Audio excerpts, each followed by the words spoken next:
3 years ago, Audi brought this concept car along to the German motor show. They said they were going to put it into production, and we all laughed and said, of course you will, knowing full well they wouldn't. But do you know something amazing? They have.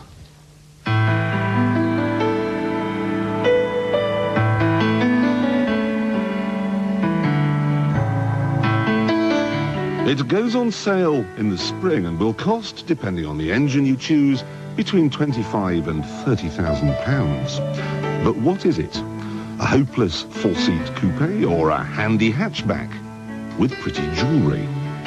Or is it what we're secretly hoping for? An out-and-out sports car?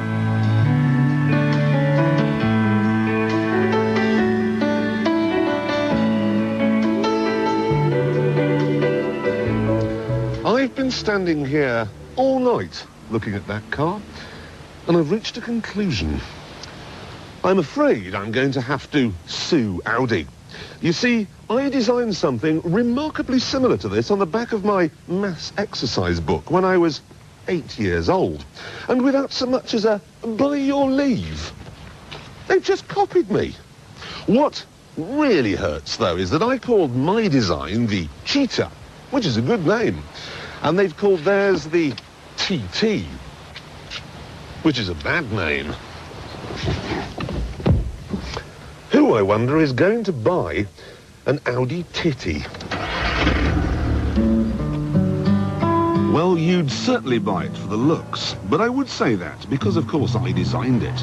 It's fabulous, much more Conran than Conrod.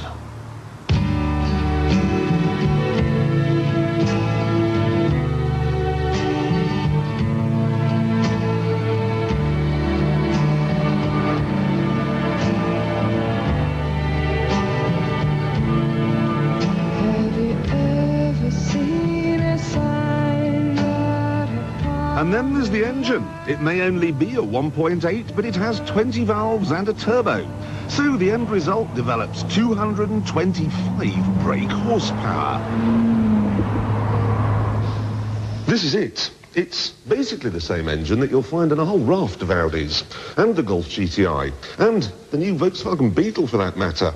Except on this one, the valves and the pistons and this shiny thing going round here are all put through a serious workout because it's got socking great intercoolers down there. It's got a beefed up turbo, which you can see whirring away here, and a 6-speed gearbox.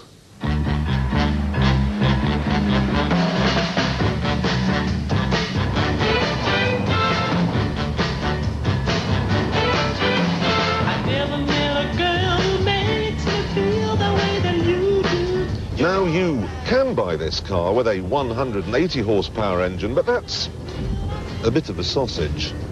What you really must have is the 225 horsepower engine that I've got in this one, the full Bratwurst. It takes 6 seconds to get from 0 to 60, which isn't surprising. What is surprising is that flat out in 6, it'll do more than 150. This, I think, has a great deal to do with aerodynamics. The Titty may have a blunt front, but underneath there are all sorts of little spoilers designed to make it cleave the air with the efficiency of a Kalashnikov's bullet. Inside the air-conditioned cabin, you sit on spectacularly good seats overlooking this wonderful dashboard, peering out through slitty little windows. In many ways, it's like driving a letterbox. But you feel small, you feel cocooned, you feel safe. And then you get to a corner. Now, sure, this has a low centre of gravity and big fat tyres. It also has a new type of four-wheel drive system, so obviously it has the handling to match the performance and the looks. No. You see, Audi's engineers were given the basic underpinnings from an A3 hatchback. They were given the engine from a Golf GTI, and they were given some wires. And they haven't been able to turn this mixed bag into a sports car. I understand the problem. You see, what I've got here are some peanuts, a carrot, and an egg. Now, these are fine, upstanding ingredients, but I am not going to be able to turn them into a velouté of celeriac. The Audi corner's well enough, but it all feels rather detached, like you're playing a computer game, rather than actually driving. Couple that to steering, which is more vague than Hugh Grant, a gearbox, which is positively bolshy, and a jerky throttle application, and you're left with a car which is just not rewarding to drive. If you're one of the 1,000 people who've put a deposit down for a titty expecting it to be pert and firm, forget it. This car is a trinket, an accessory. It'll make you look good in a traffic jam, and it is fast, but don't be deceived.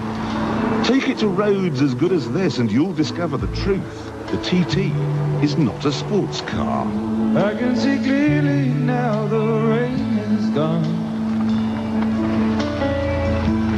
I can see all obstacles in my way. Gone are the dark clouds that had me blind.